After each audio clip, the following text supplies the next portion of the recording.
Welcome to the comprehensive training video on NissanConnect services, your gateway to a world of connectivity and convenience.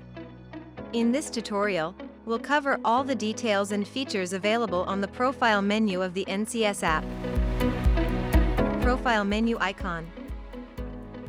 When you open the profile menu icon, you'll have immediate access to your personal information, including your name and email address. Upon clicking this icon, you will be presented with the following sections. Personal information. Here, you can make any necessary updates by navigating and editing your first name, last name, email, password, phone number, and country. Under Preferences. Favorite addresses. You can add your home and work addresses for quick access. Notifications.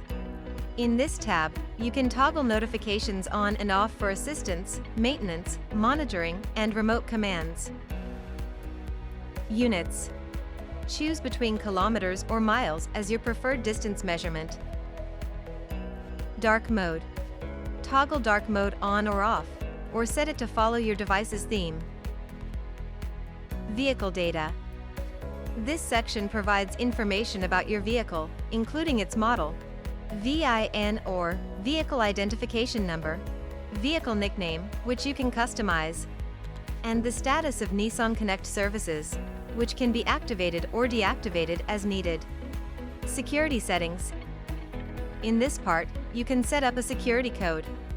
To establish a security code, ensure you are in close proximity to the vehicle and that the vehicle is turned on. Upon opening this section, enter a new 4-digit numeric security code for added protection.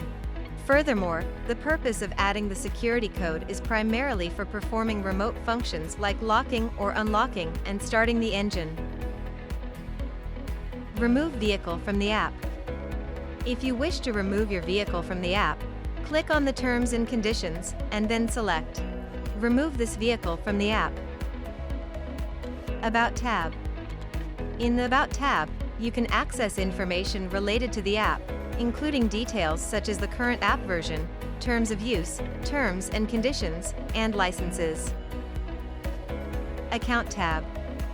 Under the Account tab, you have two primary options. Delete account. This option allows you to permanently delete your account. Log out. You can use this option to log out of your account.